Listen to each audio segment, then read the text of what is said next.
Good afternoon, students. My name is Satyaveer Singh, and I will teach you physics.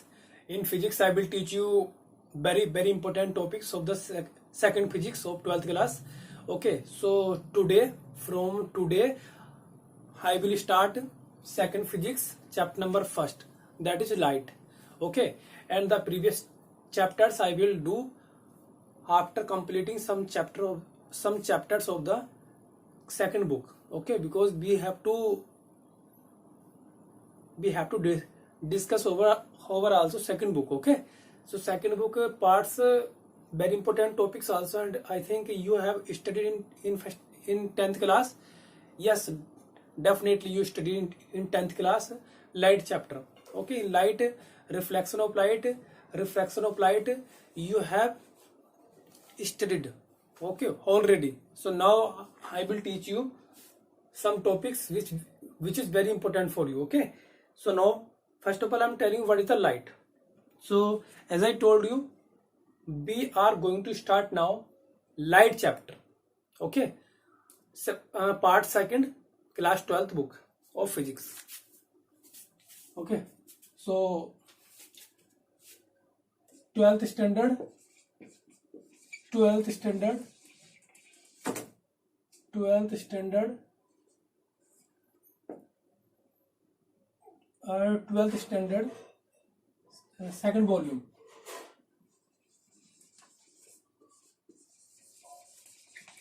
Second volume. Okay, unit first. As I told you, in unit first you will study light. In Hindi you can say prakash. Okay, or you can say prakashiki. So prakashiki, no prakash, you can say only prakash. And the study of light,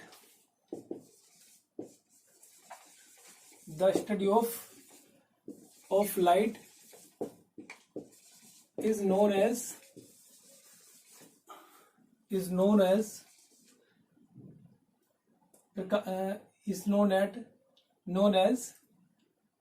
lighting.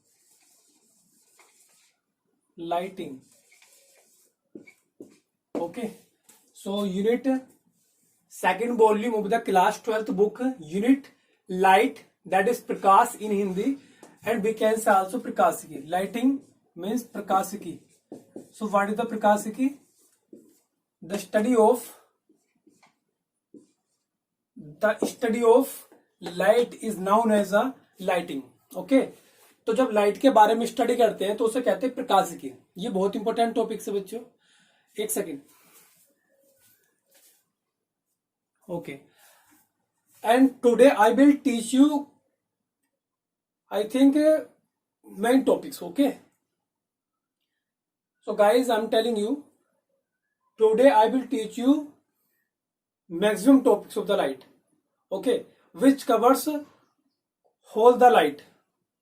Okay, maximum in only some basic tips like introduction I will give you. Okay, I will give you introduction, but not a completely deeply knowledge. Okay, deeply knowledge we will start, but now I will start only introduction. Okay, you should consider this as a introduction.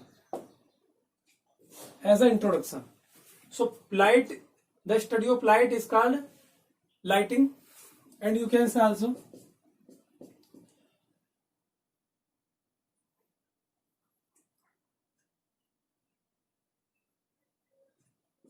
light is the kind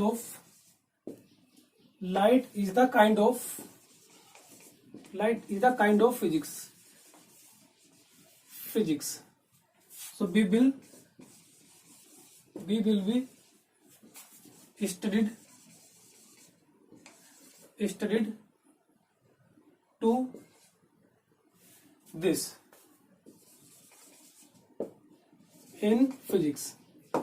Okay guys, light is the kind of physics, so we will study to this in this chapters. Okay, so light basically होती क्या है, प्रकाश होता क्या ये basically, तो प्रकाश के द्वारा क्या करते हैं, by the help of light we can see and watch. By the help of light we can see, watch, we can see and watch anything which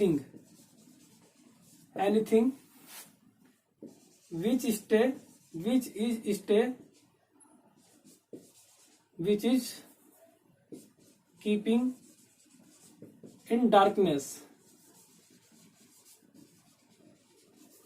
Okay guys, so what is the light?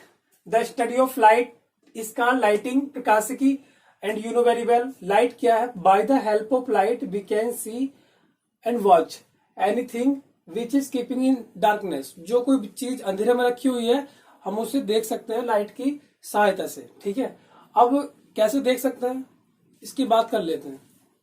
हम कैसे देख सकते हैं वस्तुओं को, किस तरह से नहीं देख सकते हैं. ठीक है, तो इसके बारे में बात करते हैं कि भाई हम जो चीजें देखते हैं वो कैसे दिखती हैं, कैसे काम करते हैं, हमारी जो आई है ये कैसे काम करती है ना. तो इसके बारे में पढ़ते हैं कैसे हम वस्तु को देखते हैं. How we see the object. Okay, so इसमें हमारे पास दो रेज होती है, two rays. There are two rays. There are two rays. पता कौन कौन सी रेज होती है? एक तो होती है, देखो मैं नेम रख लेता हूं, फर्स्ट रे और सेकंड रे. ऐसे होता है. सपोज करो ये निकल रहा सन. ओके, सूरज. देखो ध्यान देना इस बात पे, मैं आपको बता दूंगा एक इसकी एनिमेशन की वीडियो बना दूंगा. I will make the animation video, but now you can understand easily. This is a sun. Okay, this is the सन.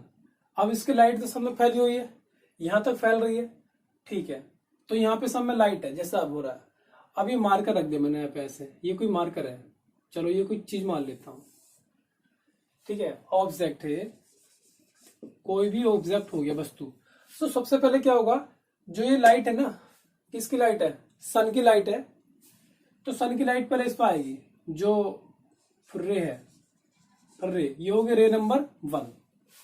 पहले सन की लाइट, जो सन की रे है, the ray of sun will come to object and then मैं यहां हूं सामने अपने.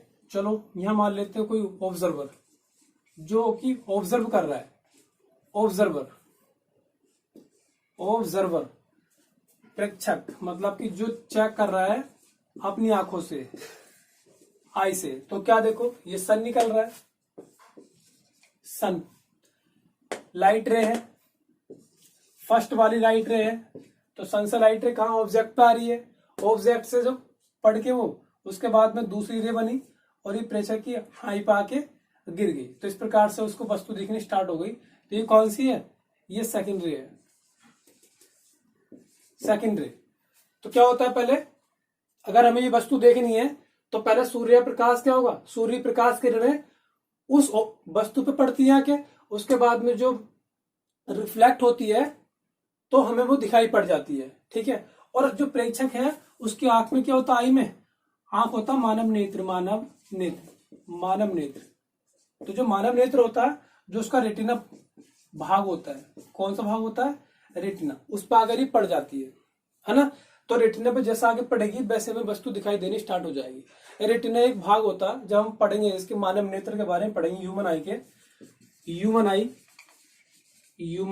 आई, तो मैं आपको बताऊंगा कि ह्यूमन आई में कैसे हम पढ़ेंगे. ठीक है, तो फिलहाल तुम इतनी बात ध्यान रख लो कि बस ये दो रेज होती है, नंबर 1, नंबर 2. तो कोई वस्तु अगर मान लीजिए प्रकाश ही नहीं होता, अंधेरा वहां पे, यानी कि सन को हटा दो, अब वो ऑब्जेक्ट तो वहां पे है, हम भी यहाँ पे हैं, लेकिन क्या हुआ, जो नंबर वन वाली रे है वो नहीं रही है, क्योंकि लाइट रे कहां से आएगी, कोई सोर्स ही नहीं है, प्रकाश स्रोत ही नहीं है। प्रकाश स्रोत किसे कहते हैं, प्रकाश स्रोत उसे कहते हैं जहां से प्रकाश मिल जाता है, लाइट सोर्स। तो जो चीज जहां से मिल जाती है उसका सोर्स कहते हैं, स्रोत कहते हैं, ठीक है। तो ये लाइट सोर्स है, SOURSE, पता लग गया आपको इस बात का। तो प्रकाश स्रोत, तो प्रकाश स्रोत को हमने हटा दिया, यानी कि यहाँ डार्कनेस हो गया, वस्तु क्या रखी है, अंधेरे में रखी है, तो वहां पे कोई लाइट ही नहीं है, तो वो लाइट नहीं आएगी, उसके बाद वो रिफ्लेक्ट नहीं होगी, वो दिखेगी नहीं, हमारे रेटिना पड़ेगा भी नहीं आगे। ध्यान रखना, रेटिना बहुत इंपॉर्टेंट पार्ट होता है। अगर रेटिना से पीछे पड़ गई, पीछे रह गई, तो वहां पे दोष उत्पन्न हो जाते हैं, वहां पे होते हैं निकट दृष्टि दोष, और एक होता है अगर पार हो गया हमारे रेटिने से, बाहर की ओर चली गई, देखो जैसे ये होता है ना, ये होती है आंख, आंख का गोला, ये लेंस लगा होता है, और हमारी जो, देखो मैं आपको ये बताना चाह रहा हूं कि मैं लाइट में आपको बहुत सारी चीजें बताऊंगा आज, जो कि लाइट के हर बिंदु पर हल्का हल्का टच करेगी, और वही टचमेंट आपके लिए बहुत इंपॉर्टेंट रहेगा। आप समझ जाएंगे बातों को कि कैसे, उसके बाद में आप कैसे भी देखिए वीडियो, बाद में कोई फर्क नहीं पड़ेगा, लेकिन ये वाली वीडियो ठीक से देख लीजिए, थोड़ी लॉन्ग हो जाएगी वीडियो ये, बट कोई फर्क नहीं पड़ता इस बात से, ठीक है। तो मेरा कहने का मतलब ये कि आप चीजों को समझिए, जो मैं बताना चाह रहा हूं आपको, मैं आपके लिए यहाँ मेहनत कर रहा हूं, तो आप थोड़ा सा देखिए, और ऑफकोर्स आप देख रहे होंगे, ठीक है। देखो, तो देयर आर टू रेज, तो टू रेज का सिस्टम तो मैंने बता दिया कॉन्सेप्ट। चीजें समझो, क्या समझो, चीजें मतलब इंग्लिश में कॉन्सेप्ट बोल दो, मतलब डेफिनेशन, मतलब जो क्या चीजें हैं भाई, वास्तव में है क्या, तो उसको हम पढ़ने वाले हैं, ठीक है ना। तो कॉन्सेप्ट समझने, कॉन्सेप्ट क्या है, अगर तुम्हारा कॉन्सेप्ट क्लियर है तो आप उसमें से 1,00,000 क्वेश्चन, करोड़ों क्वेश्चन के आंसर दे सकते हो, और जब तुम्हारा ये कॉन्सेप्ट क्लियर नहीं होगा तो आप केवल रट सकते हो, आप उनका आंसर नहीं दे सकते हो, ठीक है। तो concept first should be clear, concept. If your concept clear then all the things clear. Concept क्या होता है, मान लीजिए तुम्हारा एक चैप्टर है पूरा, चलो छोटे बच्चे क्लास में आते हैं, जो क्लास 6 की एक बुक ले लो, उसमें एक महाभारत है, उसके बारे में हमने पूरा पढ़ लिया, मतलब हमने पूरा पढ़ लिया, हमने पूरा समझ लिया, तो वो कॉन्सेप्ट क्लियर हो गया। अब उसके जो उसमें से कुछ भी आंसर, कुछ भी मतलब हमसे पूछे जाते हैं, तो हम उनका आंसर आसानी से दे देते हैं, ठीक है। क्यों, क्योंकि हमने पूरा चैप्टर पढ़ लिया, उनको कॉन्सेप्ट में याद हो गया। वैसे ही हमें क्या करना है, लाइट की पूरी बातें पढ़ लेनी है। तो मैं इस वीडियो में तुम सोचो कि पहले चैप्टर में ये चीज मतलब थी नहीं, जो मैंने बता दिया आपको, लेकिन ऐसा कुछ नहीं है। मैंने पहले बोला है कि मैं इंट्रोडक्शन बता रहा हूँ, इंट्रोडक्शन में ये पूरा चैप्टर, जितने भी लाइट के 3-4 चैप्टर्स हैं, 4-5 होंगे, ठीक है, क्योंकि जो एनसीईआरटी है उसमें 2-2 चैप्टर को कंबाइन कर रखा है, लेकिन जो हरिहंत है, मोटी वाली बुक जो होती है हरिहंत, तो उसमें चैप्टर्स सिंगल टाइप से, ठीक है। मतलब एक ही इवेंट है चैप्टर में, एक इवेंट, एक ही घटना है, एक ही कॉन्सेप्ट है बस। जैसे कि प्रकाश का परावर्तन एक चैप्टर बना दिया, प्रकाश का अपवर्तन एक चैप्टर बना दिया, लेकिन क्या एनसीईआरटी में प्रकाश का अपवर्तन, प्रकाश का परावर्तन, साथ ही साथ में उसका पूर्णांतरिक परिवर्तन। चलो छोड़ो इस बात को, तुम समझ गए होंगे जो बताना चाह रहा हूं, ठीक है। मैं तो फिलहाल तुम समझिए, उसके बाद आप बात करिए। अब प्रकाश के बारे में बता दी मैंने, रेटिना, तो ये होता हमारा नेत्र, ये क्या होता, उत्तल लेंस लगा होता, तो हमारी आंख में कौन सा लेंस लगा होता, उत्तल, और ये प्राकृतिक ने दिया नेचुरली, तो क्या हो गया, प्राकृतिक उत्तल लेंस लगा होता है, इस बात का ध्यान रखिए। तो जब यहाँ से लाइट, कोई वस्तु हम देख रहे हैं, यहाँ रखी कोई वस्तु, ऑब्जेक्ट, ऑब्जेक्ट वस्तु, अब यहाँ से जब भी पड़ेगा लाइट, तो ये सेंड कर देगा, लेंस क्या होता है, बर्तन होता है, अब बर्तन हो गया, अब बर्तन परावर्तन बताऊंगा, अब बर्तन क्रिया होती है हमारी आंख में। अब ये यहाँ पे काफी सारी परतें होती हैं, तो ये रेटिना मान लो, ये वाला सपोज कर लो। अब रेटिना से अगर यहाँ पड़ती रेटिना पे, तो दिखता है, जहां दिखता है वो होता है पीत बिंदु, पीला बिंदु, स्पॉट, येलो स्पॉट होता है, जहां पे हमें दिखता है। अगर क्या हुआ, अगर इसके पीछे रह गए, तो वहां पे दोष उत्पन्न हो जाता है। कैसे होता है, फिर इसको दूर करने का निवारण क्या है, दूर करने का उपाय क्या है, मतलब निवारण, दूर हटाना। अगर देखो यहाँ पड़ गया, तो ये हो गया निकट दृष्टि दोष, और इससे अगर बाहर पड़ गया इधर की तरफ, आगे रेटिना से पीछे, तो भैया ये क्या हो गया, देखो इसमें आगे पीछे का कॉन्सेप्ट बड़ा दिक्कत करता है। तो ये होता आगे और ये होता पीछे, क्योंकि यहां से हम चल रहे हैं, ये होगा आगे, तो ये ऐसे बोल दे रेटिना की लेयर से पीछे रह जाता है। जो ये बिंदु है रेटिना से पीछे रह जाता है, निकटदर्शी दोष दूर हो जाता है तो दूरदर्शी दोष हो जाता है। ठीक है, तो इस बात का हम ध्यान रखेंगे। तो इस प्रकार से हम वस्तु को देखते हैं। ठीक है, चलो ठीक है, इतनी बात तुम्हें समझ में आ गई कि पहले भैया जो लाइट सोर्स होगा, अब देखो लाइट के सोर्स काफी सारे हो सकते हैं। लाइट का सोर्स क्या, लाइट तुम्हें कैसे कैसे मिल जाती है, लाइट के सोर्स काफी सारे हैं। जैसे क्या, सबसे पहले तो हो गया सूर्य, सूर्य हो गया, उसके बाद में तारे हो गए। और हाँ, सूर्य भी तारा एक तरह का, ध्यान रखना इस बात का, सूर्य एक तारा है। मैं लिख देता हूं यहाँ पे the sun is star. Okay, ये भी स्टार है, ये तो है ही तारे स्टार्स। अब यहाँ पे क्या, लैंप मान लो, लैंप, और ये बैटरी मान लो, torch battery. Okay, torch battery.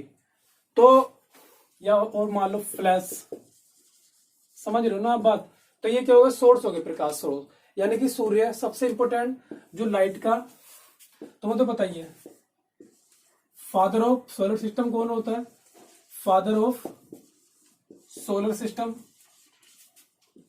जो तुम्हारा सोलर सिस्टम है, सोलर सिस्टम का मतलब क्या होता है, या सौर बोल दो इसे, सौर निकाय या फिर सोलर, मतलब जहां पर तारों सूर्य की बात की जाती है, तारे चंद्रमा और पृथ्वी के बारे में जितने हमारे पास कितने ग्रह हैं, हमारे पास मतलब कि 8 ग्रह हैं। ओके, 8 ग्रह हैं, और ये सूर्य के चारों ओर परिक्रमण करते हैं, घूमते हैं। ठीक है, और जो सूर्य के चारों ओर घूमते हैं वो तो कहलाते हैं ग्रह। जैसे सूर्य ये हो गया, सूर्य ये हो गया, इसके चारों ओर क्या कक्षाएं होती हैं, इनमें क्या घूमते हैं, ग्रह। और जो ग्रह के चारों ओर घूमते हैं वो होते हैं उपग्रह। ठीक है, ये वाली बात भी आप ध्यान रखो। तो ये जो तुम्हारा सोलर सिस्टम है उसका मुखिया कौन है, जैसा हमारी फैमिली में हमारे जो पूर्वज होते हैं मुखिया, ये डैडी हैं, मदर हैं, डैडी को मान लेते हैं मुखिया हम। ठीक है, तो वैसे क्या है, फादर ऑफ सोलर सिस्टम क्या, सन है। और सिंपल सी बात है, आपको तो पता ही है, सन से सूर्य से बड़ा कोई प्रकाश स्रोत हो सकता है, बिल्कुल नहीं हो सकता। क्यों, क्योंकि सभी सिस्टम इससे बन रहे ना। सूर्य तुम बंद कर दो, सूर्य अगर किसी वजह से ना निकले तो ये सब सिस्टम फेल हो जाएंगे, केवल ये इसी से सब कुछ बन रहा है। ठीक है, तो ध्यान रखना, सूर्य एक तारा है, तो सूर्य के पास, तारों के पास फ्लैश जो होती है, बैटरी फ्लैश, ये तो ये क्या बताया मैंने तुम्हें, ये तो तुम्हारे हैं कृत्रिम, कृत्रिम लाइट है, मतलब मानव निर्मित है। लेकिन ये क्या तुम्हारी नेचुरल है, इतनी बात भी आपको पता लग रही होगी। ठीक है, ये क्या तुम्हारी कृत्रिम है, मानव निर्मित, और ये क्या तुम्हारी नेचुरल है, प्राकृतिक है। तो इतनी बात तुम्हें समझ में आ रही होगी। और जो सूर्य है वो क्या है, फादर है सोलर सिस्टम का, मतलब कि सबको इसी के द्वारा ही हीट मिलती है, और इसी के द्वारा ही सब कुछ जिंदा है। ठीक है ना, इस बात का ध्यान रखो। जो हमारी मिल्की वे है उसमें सूर्य काम कर रहा है ना, इस बात का ध्यान रखो। वैसे बहुत सारी आकाश गंगाएं होती हैं, लेकिन इसकी बात छोड़ो, बहुत बहुत बड़े बड़े नक्षत्र हैं। अब ब्रह्मांड भी पूरी तरह से ओपन नहीं है, किसी को ज्यादा पता नहीं उसके बारे में, लेकिन फिलहाल हमें अपने जो सोलर सिस्टम है, हमें पता है कि हमारे सोलर सिस्टम में कितने ग्रह हैं, मतलब कि 8 ग्रह हैं। और जो उपग्रह है, तो पृथ्वी का उपग्रह चंद्रमा है। ठीक है, और सबसे ज्यादा उपग्रह किसके हैं, बृहस्पति के हैं। ठीक है, चलो, तो फिलहाल देखो एक काम कर रखा है, अभी जो उपग्रह होते हैं ना, जैसे कि एडुसेट एक उपग्रह है, एडुसेट। तो ये जैसे पृथ्वी के चारों ओर क्या घूमता हमारा, चंद्रमा घूमता ना, तो वैसे ही जो ना, वो तो प्राकृतिक है, नेचुरली है, लेकिन ये क्या हमने कृत्रिम बना रखा है, कृत्रिम इसके द्वारा सूचनाएं मिलती है, रेडियो, टीवी, जितनी भी चीजें हैं। एडुसेट का मतलब है जहां शिक्षण हो रहा, एडुकेशन, एडुकेशन। मैंने आपको बताया ना, मैं आपको ऐसे बताता रहूंगा, इसमें चीजें समझ बस आप। ठीक है, तो ये क्या तुम्हारा एडुसेट एक कृत्रिम उपग्रह है ना, जो मानव निर्मित बनाया है। जैसे चंद्रमा गति करता है वैसे ये करता है, बस इसका टाइम टेबल थोड़ा चेंज होगा उससे, कि ये पहले गति कर लेगा उससे, या चंद्रमा पहले गति करेगा पृथ्वी की। ठीक है, इस प्रकार की। तो ये पृथ्वी के चारों ओर घूमता रहता है, जिससे कि रेडियो, टीवी और सूचना का आदान प्रदान होता रहता है। स्पेशली एडुसेट जो होता है ये शिक्षा से संबंधित है। ठीक है, चलो इस बात को छोड़ो। अब देखो, तो प्रकाश की मैं सिंपल सी डेफिनेशन लिख दूं, वो तो मैंने इंग्लिश में लिखी थी डेफिनेशन, आपको मैं हिंदी में लिख दूं, ठीक है। तो प्रकाश क्या होता है? प्रकाश एक ऊर्जा है। Prakash is the form of energy. प्रकाश एक, सबसे बड़ी बात तो यह है, प्रकाश एक क्या है? ऊर्जा है, ठीक है। यानी कि light is the form of energy. Light is the form of energy, correct. सबसे बड़ी बात तो ये। और देखो तुम्हें पता ही है हर चीज क्या आजकल, यहां लिख दो तुम, everything in the universe, everything in the universe is energy. बहुत बड़ा कॉन्सेप्ट है बच्चों, ठीक है। एनर्जी, हम भी एनर्जी है, एक ना दिन हम भी एनर्जी फॉर्म में चेंज हो जाएंगे, ठीक है। फिलहाल तुम सोच रहे हो मैटर भी तो होता है। अभी कॉन्सेप्ट कितने दिया? ये दिया तुम्हारा आइंस्टीन ने। उनका कंप्लीट नेम क्या है? Albert Einstein. Albert Einstein. क्या बताया उन्होंने कि जो पूरे यूनिवर्स में है वो क्या मैटर है? एनर्जी। मैटर को एनर्जी में और इसको, लेकिन मैटर को छोड़ो। क्यों?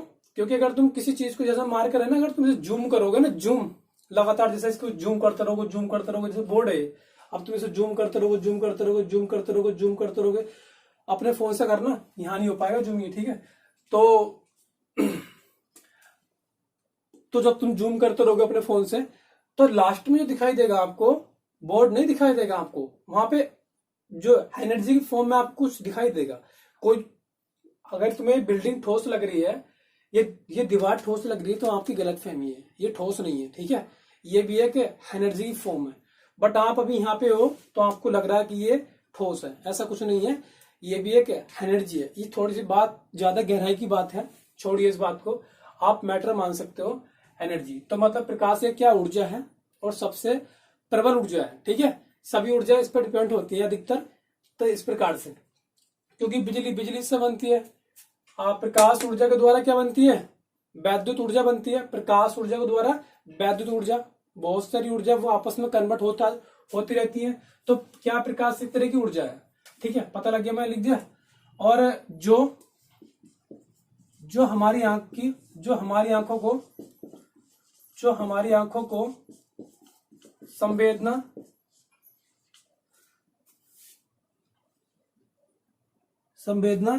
उत्पन्न करता है, जो हमारी आंखों को संवेदना उत्पन्न करता है, मतलब संवेदना मतलब ये होगा कि दृष्टि संवेदना का मतलब ये, दृष्टि लिखो इसे कंप्लीट। जैसे कि जो हमारी आंखों को दृष्टि संवेदना उत्पन्न करता है, इसका मतलब है कि वस्तु को दिखाने का काम करता है। जो अंधेरे में, जैसे कि रूम में जाइए अंधेरे में, क्या आपको वस्तु दिखाई देंगे? बिल्कुल नहीं दिखाई देंगे। क्यों नहीं दिखाई देंगे? वहां पे कोई सोर्स ऑफ लाइट नहीं है। जब तक सोर्स ऑफ लाइट नहीं होगा तो प्रकाश किरण नंबर 1 उस पर नहीं गिरेगी जिसको तुम देखना चाहते हो। जैसे मान लीजिए मैं ये बोर्ड देखना चाह रहा हूं, तो मैंने तुरंत देखा ऐसे, लेकिन ऐसा कुछ नहीं है। इसके बीच में बहुत सारे प्रोसेस होते हैं। कैसे? या इस रूम में लाइट जल रही है, बल्ब, ठीक है, इसमें एलईडी बल्ब है, उससे लाइट आ रही है, और लाइट आके इस पर पड़ रही है, नंबर 1 रे हो गई, और फिर इससे रिफ्लेक्ट होकर मैं देख रहा हूं तो मेरी आंखों पर पड़ रही रेटिना पर, मुझे वस्तु दिखाई देने लग गई है। लेकिन अगर जब लाइट ही नहीं होगी, प्रकाश ही नहीं होगा, तो फिर आपको कैसे चमक जाएगा? क्योंकि प्रकाश किरण नंबर 1 आपके पास नहीं है, तो 2 भी नहीं बनेगी, क्योंकि अगर 1 है तो 2 भी है। ऐसा नहीं कि अगर दूसरी है तो पहली आ जाएगी, ऐसा कुछ नहीं है। प्रकाश होना चाहिए, ठीक है। आपकी आंखें भी जब भी काम करती हैं, दृष्टि संवेदना जब भी करेंगे जब प्रकाश होगा। तो मैं समझ में आ गया इस बात को। तो क्या देखो, ये light is the form of energy and by the help of light we can see the object. Okay, so this is the prakash. और मैंने इसके बता दिया आपके बारे में, इसके बारे में बता दिया कि ये क्या होता है, ठीक है बच्चों। तो जैसे कि मान लीजिए कोई वस्तु है ये, चलो ठीक है। अब प्रकाश एवं प्रकाश के स्रोत, तो प्रकाश तो मैंने बता दिया, प्रकाश के स्रोत बताता हूँ क्या है। प्रकाश के स्रोत तो दीप्त स्रोत है, प्रकाश स्रोत। अभी एक चीज और रहेगी थी इसमें, प्रकाश स्रोत। तो प्रकाश स्रोत क्या होता है, जहां से प्रकाश मिलता है। तो वो तो बता दी मैंने आपको, वो टाइप एकदम बताए थे आपको डायरेक्ट मैंने। तो एक तो होता है हमारा दीप्त स्रोत, दीप्त प्रकाश स्रोत। तो एक तो होता है दीप्त प्रकाश स्रोत और एक होता है अदीप्त प्रकाश स्रोत, अदीप्त प्रकाश स्रोत, है ना। दीप्त प्रकाश स्रोत क्या होते हैं, जिनके पास अपना खुद का होता है प्रकाश, जिनके पास स्वयं का प्रकाश होता है, स्वयं का प्रकाश होता है, क्या कहलाते हैं, दीप्त प्रकाश स्रोत कहलाते हैं। तो दीप्त प्रकाश स्रोत जैसे क्या हो गया, तारे हो गए, तारे हो गया। सबसे पहले सूर्य को लिखता हूं, तारे का नाम तो बाद में आएगा, सूर्य, तारे, है ना। और एक बात और सुन लो कि तारे और सूर्य में क्या डिफरेंट होता है, कि यार तारे, हम कहते हैं कि तारे सूर्य से बड़े हो सकते हैं, तो हमें दिखते क्यों छोटा फिर तारे, है ना। सिंपल नहीं बात वाली।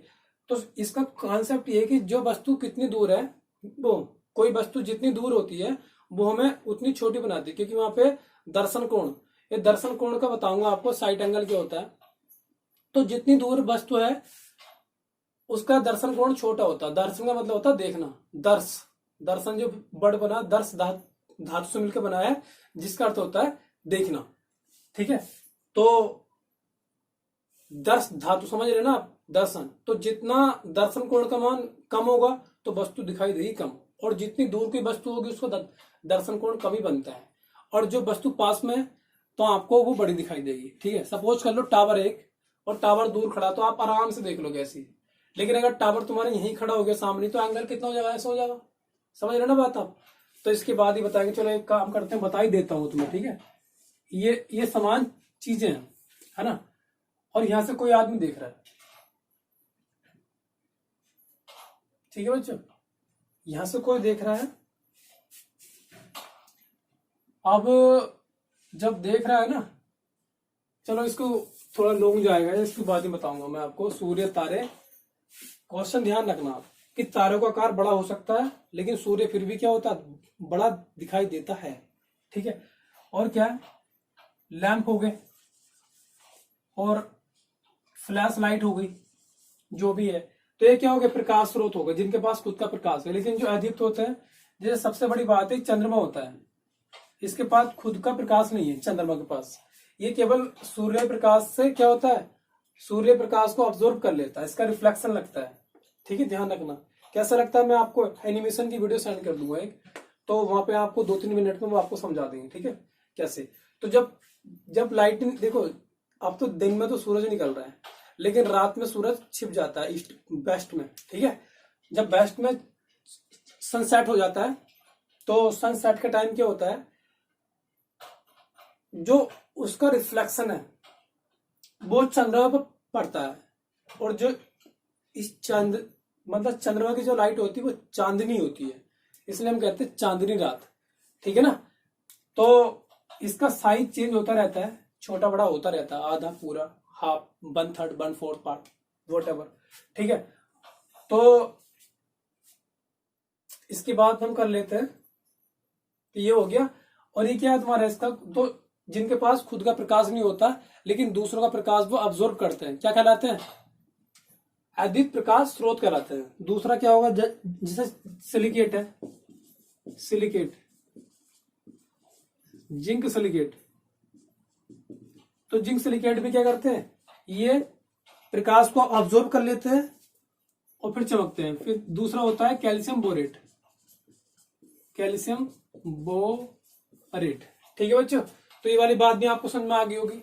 तो जिनके पास खुद का प्रकाश होता है वो दीप्त प्रकाश, जो ये चीजें हैं, और जिनके पास नहीं होता वो क्या होते हैं, अदीप्त प्रकाश स्रोत, राइट। तो ये पता लग गया होगा आपको, ठीक है। तो ये क्या होता है, ब्राइट लाइट सोर्स, और ये क्या होते हैं, डार्क लाइट सोर्स। चलो इंग्लिश वर्ड भी ध्यान रखा करो आप, ठीक है। अब इसके बाद देखो क्या, अब प्रकाश के गुण आते हैं। देखो ठीक है, प्रकाश के गुण आते हैं, प्रकाश के गुण, प्रॉपर्टीज ऑफ द लाइट।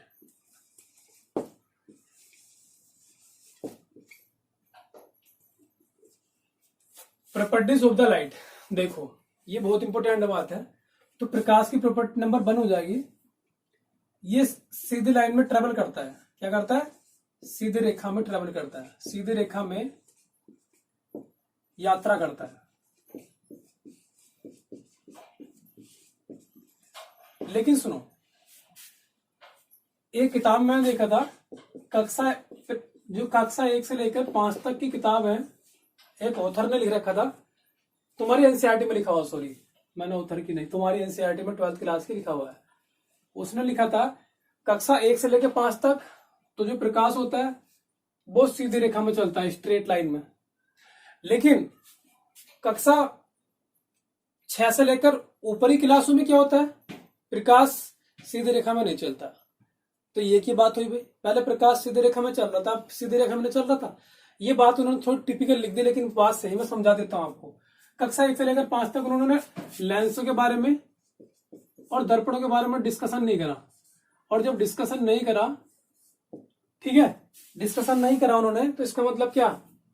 प्रकाश सीधा चल रहा है, उसके मार्ग में कोई बाधा नहीं आ रही। मान लो प्रकाश ऊपर से आ रहा है, प्रकाश किरणें, है ना, उनके बीच में कोई बीच में बाधा नहीं, तो प्रकाश तो सीधा चलेगा ना फिर। लेकिन अब क्या, हम अपनी तरफ से क्या कर ले रहे हैं, कोई दर्पण ले लिया, शीशा, है ना, और लेंस लगा दिया, तो प्रकाश तो कटेगा ना, इधर उधर को हो जाएगा, मुड़ जाएगा ना। तो इस प्रकार से, क्योंकि मतलब क्लास 6 से लेंस और दर्पण के बारे में घटना स्टार्ट हो जाती है, हम पढ़ते हैं उन्हें। Okay, event started from the 6th class of the mirrors and lenses, but in class 1 to 5th there is no event of lenses and mirrors. That's why the light is traveled in a straight line for the 1st to 5th class, but not in 6th to 12th class, just because there is no equipment, but here equipment come. Okay ना, that's why। पता लग गया सीधी रेखा में travel करता है, तो आप सीधी रेखा में मानिए, वो तो इन्होंने लिख दी वैसे बात, ठीक है। अब जो वस्तु होती है, वस्तु को दिखाता है, वस्तु को संवेदित करता है, वस्तु को दिखाने का कार्य करता है, दिखाने का कार्य करता है। नंबर 3 क्या होगा? देखो नंबर 3 होगा प्रकाश की प्रकृति तरंग भी होती है। प्रकाश की प्रकृति तरंग, ये बहुत बड़ी बात है। प्रकाश की प्रकृति क्या होती है? मतलब तरंग भी होती है, तरंग, और प्रकाश की प्रकृति एक और होती है, 2 प्रकृति होती है प्रकाश की, कण, ध्यान रखना इस बात का। तो तरंग और कण होती है, तो ये नेचर, डुअल नेचर होता है इसका। डुअल का मतलब डबल, लेकिन डबल वर्ड लेते नहीं है, तो ध्यान रखना। प्रकाश के कितने नेचर होते हैं? 2 होते हैं। कुछ साइंटिस्ट कहते हैं कि प्रकाश वेव के मतलब ये क्या होती है? तरंगे, वेव। प्रकाश जो होता है वो तरंग के रूप में ट्रेवल करता है, बट जो प्रकाश होता है वो कण के रूप में ट्रेवल करता है। फिलहाल इन्हें अब देख लीजिए, ये पूरा चैप्टर है आगे बन के, आगे जाके 4th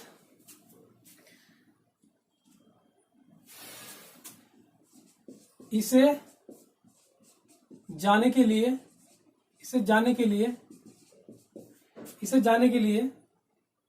किसी माध्यम की आवश्यकता नहीं होती है, किसी माध्यम की नीड नहीं होती है, आवश्यकता नहीं होती है। इसे जाने के लिए किसी माध्यम की मतलब आवश्यकता नहीं होती है। कैसे? इसका रीजन है, हमारे पास 2 माध्यम होते हैं स्पेशली वायु है और एक निर्वात है। वायु तो पता ही है, वायु तो चलता ही है, लेकिन निर्वात भी होता है। निर्वात आप जान के क्या होता है? जहां पे वायु नहीं होती, वायु रहित स्थान को क्या कहते हैं? निर्वात कहते हैं बच्चों। हम मुझे ये बताएं पहले, तो क्या ट्रैवल कर सकता है? हाँ कर सकता है, लेकिन इसका अपोजिट जो ध्वनि होती है ना, साउंड के लिए माध्यम रिक्वायर होता है, मतलब साउंड को चलने के लिए माध्यम की आवश्यकता होती है। जबकि जबकि प्रकाश के लिए कोई माध्यम की आवश्यकता नहीं होती। फिलहाल हम क्या पढ़ रहे हैं, प्रकाश पढ़ रहे हैं, तो प्रकाश सभी माध्यम में ट्रेवल करेगा, ठीक है। बस वो ये कर सकता है कि किसी माध्यम में जाके अपना मार्ग चेंज कर सकता है, ठीक है। इस बात का ध्यान रखो। मार्ग तो खैर ये भी चेंज कर सकती है साउंड, लेकिन ये निर्वात में नहीं चल सकती है। इसके चलने के लिए माध्यम की नीड होती है, ठीक है। ये बिना माध्यम के नहीं चल सकती। तरंग साउंड, साउंड का मतलब ध्वनि। ध्वनि, ध्वनि का मतलब जैसे बोल रहा हूं मैं, तो इसको चलने के लिए जैसे कि यहाँ माध्यम तो है वायु, लेकिन अगर यहाँ निर्वात होता तो चलती नहीं आगे मेरी वायु। मैं कितना भी बोलता लेकिन ये चलते नहीं, ठीक है। आपकी ये वाली बात समझ में आ गई होगी। और इसकी चाल कितनी होती है, प्रकाश की चाल, प्रकाश की चाल कितनी होती है, प्रकाश की चाल होती है 3 गुणा 10⁸ मीटर पर सेकंड। मतलब ये 3 गुणा 10⁸ मीटर पर सेकंड। अब इसे चेक कर लेते हैं, मीटर में, किलोमीटर में चेंज कर लेते हैं, किलोमीटर में। चलो 3 गुणा 10⁸ है ना, यानी कि कितने जीरो लगेंगे, 8 लगेंगे। 1 2 3 4 5 6 7 8, 1 2 3 4 5 6 7 8 है ना। और ये मीटर में फिलहाल, मीटर पर सेकंड, लेकिन मैं इसे 1000 से भाग कर दे रहा हूं, क्योंकि मीटर को किलोमीटर में चेंज करने के लिए 1000 से भाग करेंगे, क्योंकि 1 किलोमीटर बराबर 1000 मीटर।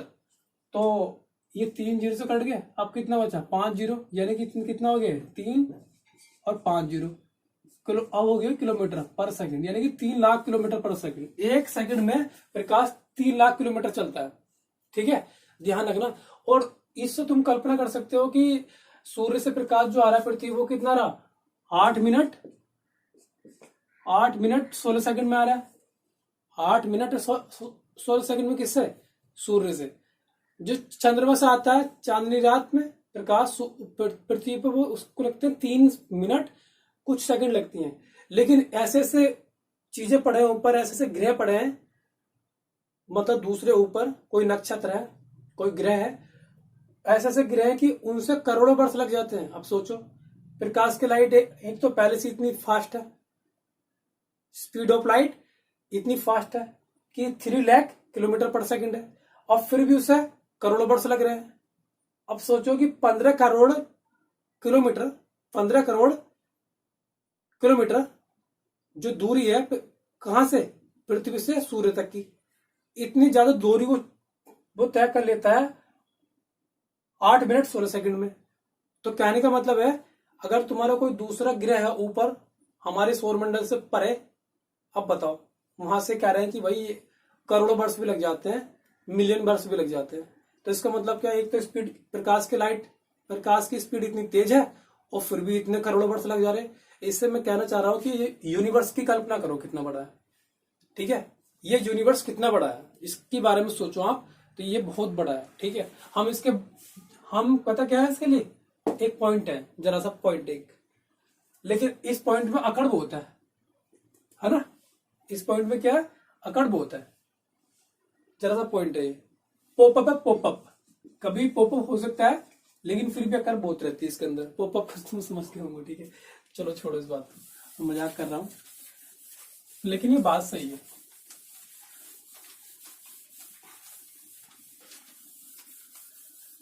चलो आगे बढ़ते हैं। देखो और चीजें, आपको काफी सारी बातें पता लग जाएंगी आज। देखो, चलो मैं एक काम करता हूं, तो मैं एक चीज बताता हूं, events of light. Event of light क्या होता है, देखो मैं बता देता हूं तुम्हें क्या क्या चैप्टर बनने वाले हैं इसमें, तो उनके बारे में थोड़ा थोड़ा फटाफट बता देता हूं। देखो, एक तो क्या तुम्हारा प्रकाश का परावर्तन है। आप परावर्तन को शायद जानते होंगे कि जब कोई प्रकाश की किरण किसी चिकने सतह पर या पॉलिशदार सतह पर पड़ती है, तो उससे टकरा के उसी माध्यम में चली जाती है, दूसरा माध्यम पार नहीं कर पाती, उसी माध्यम मुड़ जाएगी। जैसे ये बोर्ड है, तो ये बोर्ड 2 माध्यम पैदा कर रहा है, एक तो इससे फ्रंट वाला और एक इससे बैक वाला। तो प्रकाश आएगी, इस चिकना है, अब फिलहाल इससे रिफ्लेक्ट हो जाएगा। अगर ये बोर्ड यहां नहीं लगा होता है तो यहाँ पे इतनी लाइट नहीं चमकती, भले सी लाइट चल रहा है। क्योंकि अगर तुम्हारा रूम अगर लिसा पुता नहीं है तो वहां पर रिफ्लेक्ट नहीं होगा, ठीक है। अगर तुम्हारा रूम लिसा पुता है तो वहां पर रिफ्लेक्शन हो जाएगा, वो ज्यादा प्रकाश लगेगा कि हाँ यार प्रकाश ज्यादा है। लेकिन अगर तुम्हारा मतलब रूम कच्चा है या लिसा हुआ नहीं है तो वहां पे लाइट कम चमकेगी आपको, जबकि लाइट उतनी है, बल्ब उतने लगने हैं आपके रूम में। ठीक है ना, आप समझ रहे हो जो मैं कहना चाह रहा हूँ, क्योंकि वहां पर रिफ्लेक्शन होता है और जहां पर कच्चे घर होते हैं वहां रिफ्लेक्शन नहीं होता। सपोज दैट अगर ये यहाँ नहीं होता तो इसके पीछे इतना रिफ्लेक्शन नहीं चमक पाता। हालांकि ये थोड़ा पुराना रूम है, ठीक है, इसलिए प्रकाश का परावर्तन, तो प्रकाश का परावर्तन होता है, जानते हैं आप इसके बारे में, आप बर्तन कोण परावर्तन कोण के बारे में जानते होंगे। और प्रकाश का अपवर्तन, प्रकाश का अपवर्तन क्या होता है कि जब कोई प्रकाश किरण किसी पृष्ठ पर, ध्यान रखें लिसा नहीं होना चाहिए, मतलब पेंट नहीं होना चाहिए उस पर, पारदर्शी होना चाहिए। लेकिन इसमें क्या होना चाहिए, अपारदर्शी। अपारदर्शी का मतलब है कि आर पार नहीं देख सकते, पारदर्शी का मतलब है कि तुम आर पार देख सकते हो। तो पारदर्शी अगर माध्यम में जाता है, जैसे कि अगर एक मिरर ले लो आर पार दिखने वाला, पेंट नहीं होना चाहिए, तो एक तरफ से एंटर होगा और दूसरी तरफ को निकलेगा। लेकिन जब वो निकलेगा तो वहां से थोड़ा अपना मार्ग विचलित हो जाएगा, वो चेंज हो जाएगा। नंबर 3 क्या है, प्रकाश का व्यतिकरण। नंबर 4 प्रकाश का व्यतिकरण, प्रकाश का विवर्तन। ये आपने नहीं पढ़े थे हाई स्कूल में, आपने ये पढ़ा था, ये नहीं पढ़ा आपने। नंबर 5 प्रकाश का ध्रुवण।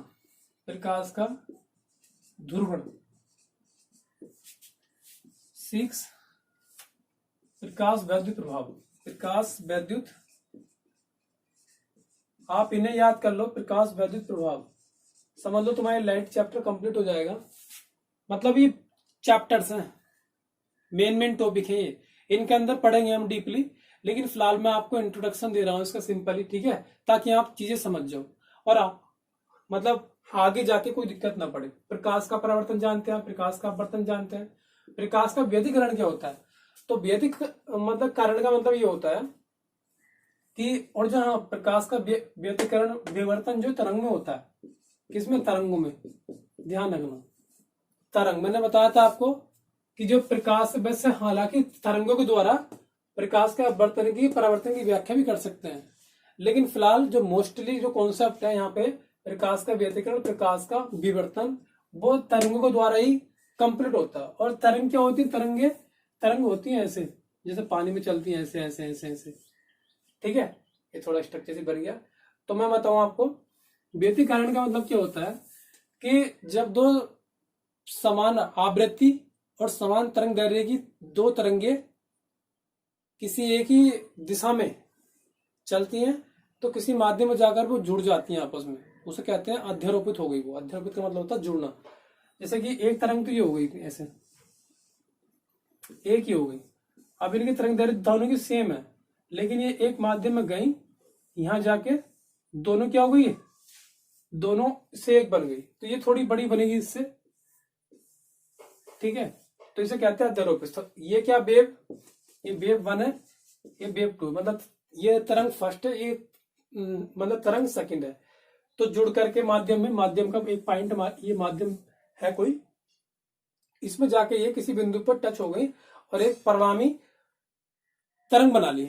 तो परिणामी का मतलब ये होता है कि वो दोनों जुड़ गई। परिणामी का मतलब है कि उनका जो ये आयाम है बड़ा हो गया। और यहाँ पे कुछ चीजें होती हैं। आयाम क्या होता है, जैसे मान लिया आपको तरंग चल रही है तो वो मुख्य अक्ष से कितनी ऊपर चल रही है, तो ये उसका होगा आयाम होता है। आयाम दूरी होती है, मतलब जितना ये उठकर चल रही है, विस्थापन। और जब ये उठती है तो कहते हैं इसे सरंग, और जब नीचे आती है तो गर्त। तो ये इस मतलब तरंग का पहला हाफ चक्कर हो गया और ये इस तरंग का दूसरा हाफ चक्कर हो गया। एक ऊपर वाला एक दूसरा मिला के बनता है एक चक्कर, और फिलहाल ये हाफ है, ठीक है। तो ये ए है, ये भी ई होगा, बट ये माइनस का होगा क्योंकि ये मुख्य अक्ष से नीचे है, ठीक है ना, डायरेक्शन। तो व्यतिकरण समझ गए होंगे, जब दो तरंगे समान आवृत्ति, समान तरंग दैर्ध्य की किसी माध्यम में जाकर एक बन जाती हैं, परिणामी बड़ी बनेगी, उसका आयाम क्या होगा, इन दोनों से बड़ा तो होगा आयाम, क्योंकि दोनों जुड़ रही है तो उनका आयाम ज्यादा हो जाएंगे। डीपली पढ़ाएंगे इन्हें बाद में। प्रकाश का ध्रुवण क्या होता है? तो प्रकाश जो होता है सभी दिशाओं में फैलता है। कभी देखा कि सूरज केवल अपने अपने घर निकला, ऐसा नहीं देखा ना। तो प्रकाश, सूर्य जो प्रकाश होता है, प्रकाश किरणें वो सभी दिशाओं में मूव करती हैं। सभी दिशाओं में जो वैद्युत वेक्टर कंपन होते हैं, ध्यान रखना, प्रकाश में वैद्युत और चुंबकीय गुण दोनों होते हैं, इसलिए वैद्युत चुंबकीय तरंगे होती है उसमें, प्रकाश में। ध्यान रखना, वैद्युत भी और चुंबकीय भी, ठीक है। प्रकाश वैद्युत प्रभाव, तो प्रकाश वैद्युत प्रभाव का मतलब ये है कि भाई प्रकाश के द्वारा हम वैद्युत धारा उत्पन्न कर सकते हैं, और इसे हम कहते हैं प्रकाश वैद्युत प्रभाव। तो आई थिंक तुम्हें समझ में आया होगा ये वाली बात जो मैं आपको बताना चाह रहा था। तो प्रकाश वैद्युत प्रभाव क्या होता है? प्रकाश किरणों के द्वारा वैद्युत धारा उत्पन्न की जाती है, इसे कहते हैं प्रकाश वैद्युत प्रभाव। तो ये वाली बातें आपको समझ में आई होंगी, ठीक है। अब मैं आपको एक बात और बता देता हूं, बात आपको ये बताता हूं, देखो यहाँ पे चीजें कुछ बताता हूं आपको मैं यहाँ पे। चलो एक ये मैं एक घटना मान रहा हूं, ये मान लिया मैंने, दर्पण मान लिया। क्या है? मिरर। क्यों? क्योंकि ये जो इसका ये नीचे वाला पार्ट है वो करा ही कर दिया मैंने, पेंट कर दिया, पेंट कर दिया। किसका? सिल्वर का पेंट कर दिया मैंने। इस पे चांदी का पेंट कर दिया, इसके एक सिरे पे शीशा था ये, और इसके सरफेस क्या मान लो? सरफेस 1। ये मिरर है ना, तो मिरर 1 मान लो, M1 और M2। अब यहाँ पे एक ही अभिलंब मान लिया मैंने। अभिलंब का मतलब ये होता है कि कोण, अभिलंब कुछ नहीं होता है, इससे केवल कोण मापे जाते हैं।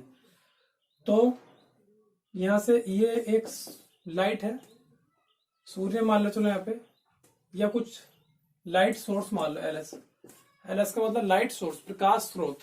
अब प्रकाश स्रोत तो तुम्हें पता ही क्या होते हैं, जिनसे प्रकाश मिल जाता है हमें।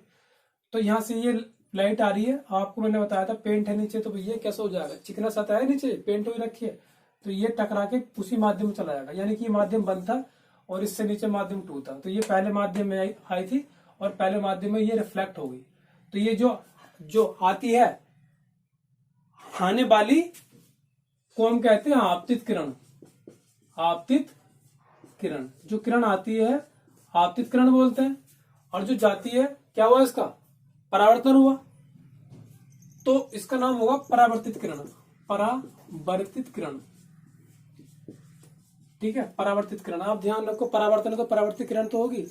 ये कौन सी किरण थी? आ रही थी, तो ये तो परावर्तन में, अपवर्तन में इसका नाम तो यही रहेगा, आपतित किरण। मतलब जो आती है, जो उसकी सतह पर पड़ती है पहले, आपतित किरण। लेकिन जब वो रिफ्लेक्ट हो जाएगी तो परावर्तित किरण कहते हैं। और जो तुम्हारा अभिलंब है, नॉर्मल का काम होता है कि कोण नापने, तो ये जो नॉर्मल है अभिलंब के साथ, अभिलंब का मतलब होता है कि जो तुम्हारा सतह है उसके पूरा 90 अंश पे खड़ा होना। लंब क्या होता है? 90 अंश पूरा, राइट एंगल, लाइक दिस, ऐसे ये 90 अंश बनना है, तो ये भी तो 90 अंश बनना है पे, ऐसा, ठीक है। अभिलंब का कुछ काम नहीं होता, केवल एंगल 90 से। तो जो ये आपतित किरण है, ये अभिलंब से कौन सा कोण बना रही है? आपतन कोण बना रही है, क्योंकि आपतित किरण तो आपतन कोण ही बनाएगी। और ये जो परावर्तित किरण है वो अभिलंब से कितना कोण बना रही है? इतना। कितना बना रही है बताओ? तो ये बना रही है परावर्तित कोण या परावर्तन कोण, क्योंकि परावर्तन हो रहा है यहाँ पे। तो जब परावर्तन होता है तो किरण कहलाती है परावर्तित किरण, कोण होता है परावर्तन कोण, और जो तुम्हारी ये आपतत है, आपतित किरण तो आपतन कोण। चूंकि इसमें कुछ केस होते हैं, केस होता है कि भाई जो तुम्हारी इसमें के रूल होते हैं परावर्तन के, तो मेरा कहना मतलब सिर्फ ये था कि तुम्हें आपतित किरण क्या होती है, परावर्तित किरण क्या होती है, अभिलंब क्या होता है, और ये दर्पण क्या होता है। क्लियर? तो ये वाली आपको बात पता लग गई होगी। इसके रूल बता देता हूं मैं, रूल क्या होते हैं। तो रूल इसके हमने पढ़ रखे हैं बच्चों। क्या रूल पढ़ रखे हैं हमने इसके? तो रूल नंबर 1 क्या है इसका? रूल नंबर 1 है कि जो तुम्हारा ये आपतन कोण है वो परावर्तन कोण के बराबर होता है। ये वाला कोण, ये वाला जितना एंगल ये, मान लो ये कितना 45 है, तो ये भी कितना होगा? 45 होगा। जितना ये होगा दोनों सेम होंगे, केवल परावर्तन क्रिया में। दूसरा सिद्धांत है कि जो तुम्हारी आपतित किरण है, परावर्तित किरण है और यह विलंब है, ये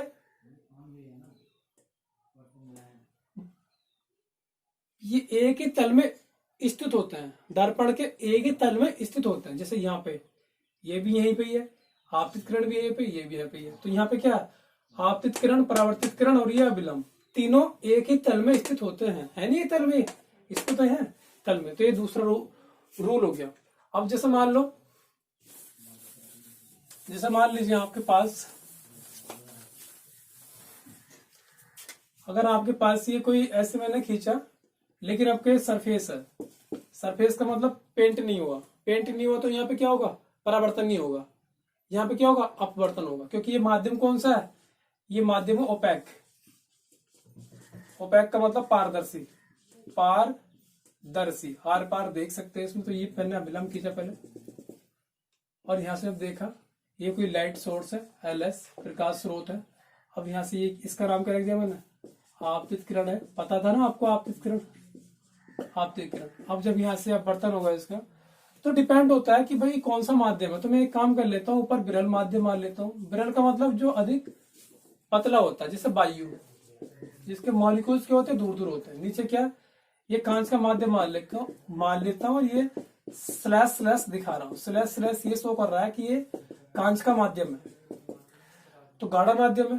तो ये रूल है कि भाई अगर नीचे सघन है, सघन का मतलब घन का, समझ रहे ना आप। दिल्ली वाला एग्जांपल ले लो आप, कि सघन का मतलब क्या, पास पास ज्यादा है लोग, तो यहाँ भी कांच के जो मॉलिक्यूल्स है वो पास पास ज्यादा। तो ये वायु से माध्यम वन हो गया, मीडियम फर्स्ट, और ये मीडियम क्या है, 2 है। तो मीडियम 1 से मीडियम 2 में आ रही है, मतलब विरल से सघन में आ रही है। विरल का मतलब वायु माध्यम, सघन का मतलब क्या, कांच का माध्यम मान लो, जल मान लो, द्रव मान लो, A to Z कुछ नहीं मान लो वायु को छोड़ के, लेकिन उससे सघन होना चाहिए, ठीक है। सघन माध्यम, विरल माध्यम जान लोगे ना, ठीक है। तो ये केस होता है कि भाई तुम्हारे जो ये अपवर्तन होगा, तो ये जो अपवर्तित किरण है ये उसकी ओर को झुक जाएगी, अभिलंब की ओर झुक जाएगी। और जबकि इसे कहाँ को जाना चाहिए था इसको ऐसे, क्योंकि ऐसे निकलेगी सीधी, लेकिन ये उधर को नहीं जाती, अपने मार्ग से विचलित हो जाती है। तो इसलिए कहते हैं कि भाई जब प्रकाश की किरण किसी पारदर्शी माध्यम में डालते हैं, तो वो अपवर्तन होने के पश्चात पार हो जाती है, लेकिन वो अपने मार्ग से थोड़ी विचलित हो जाती है, जबकि जाना चाहिए था ये। तो ये इसकी मैंने आभासी केस बना दिया, आभासी की यहाँ पे जाना चाहिए था, मान लिया है। और ये क्या, इसकी वास्तविक केस है। क्यों, क्योंकि भैया ये ऐसी होता है इसमें, ठीक है। तो अब यहाँ पे क्या, ये अभिलंब के साथ आपतित किरण कौन सा कोण बनाएगी, आपतन कोण बनाएगी। लेकिन जो अभिलंब और मेन कौन सी किरण है, ये वाली, तो ये बनाएगी R। इसे कहते हैं क्या हुआ यहाँ पे, अपवर्तन। तो इसे कहते हैं अपवर्तन कोण। यहाँ पे चूंकि ये एंगल कैसे बराबर हो जाएगा, नहीं हो पाएगा। तो यहाँ पे अगर इसके रूल की बात करते हैं तो ये बराबर नहीं हो पाएगा, ठीक है। दूसरा रूल ये है कि जो आपतन कोण की ज्या और परावर्तन कोण की ज्या का जो अनुपात होता है, वो क्या होता है, कांस्टेंट होता है, उसे कहते हैं n होता है अपवर्तनांक। अब वर्तनांक क्या होता है, वो विरल और सघन माध्यम पर डिपेंड करता है। मान लो कोई विरल माध्यम, तो उसका अपवर्तनांक क्या होगा, कम होगा। मान लीजिए इसका अपवर्तनांक कितना, मान लो n1। अपवर्तनांक ये बताता है कि कौन कितना सघन है, कौन कितना विरल है, अपवर्तनांक कहलाता है। तो n1, इसका माध्यम क्या, मतलब कांच का अपवर्तनांक n2। तो इसमें से बताओ किसका अपवर्तनांक ज्यादा होगा, तो अपवर्तनांक होगा n2 का, किससे, n1 से बड़ा होगा। ओके, तो thank you for watching this video, have a good day.